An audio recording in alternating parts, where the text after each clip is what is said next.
Hello every one. ഇതാ നമുക്ക് കുറച്ച് പീസ് മേടിച്ചിട്ടുണ്ട്. എന്നപോലെ തന്നെ തുവരക്കട്ടയും മേടിച്ചിട്ടുണ്ട്. ഇപ്പോൾ തുവരക്കൊട്ടയുടെ സീസണുമാണ്.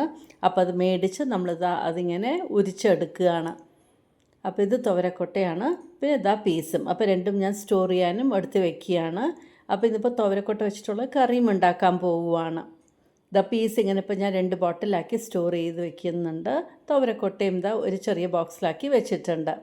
ഇനിയിപ്പോൾ നമുക്ക് ഉണ്ടാക്കാനായിട്ട് ഇതപ്പോൾ തുവരക്കൊട്ട എടുത്തിട്ടുണ്ട്. ഇതിലേക്ക് ഞാൻ പൊട്ടേറ്റോ ആണ് ആഡ് ചെയ്ത് കൊടുക്കുന്നത്. ഒരു 2 പൊട്ടേറ്റോ എടുത്തിട്ടുണ്ട്.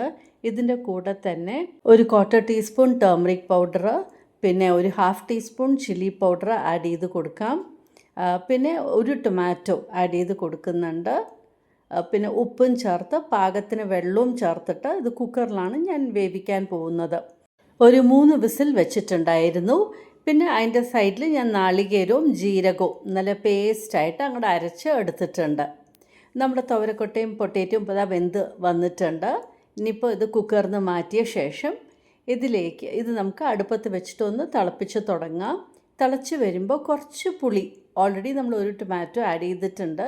അപ്പോൾ ഒരു പുളി രസം കിട്ടാനായിട്ട് കുറച്ച് പുളിയും ആഡ് ചെയ്ത് കൊടുത്തു.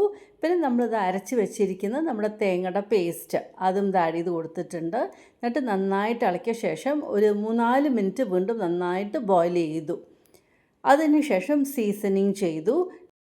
കടുകും ചുവന്ന മുളകും കരിവേപ്പിലയും അതിൻ്റെ കൂടെ തന്നെ ചെറിയ ഉള്ളിയും വെളുത്തുള്ളിയും ഒന്ന് നന്നായിട്ട് അങ്ങോട്ട് വറുത്തെടുത്തു. ഒന്ന് ചുവന്ന് വന്നപ്പോഴത്തേനും നമ്മുടെ കറിയിലേക്ക് ഒഴിച്ചു കൊടുത്തു. എന്നിട്ട് നന്നായിട്ട് അങ്ങോട്ട് മിക്സ് ചെയ്ത് കൊടുക്കുക.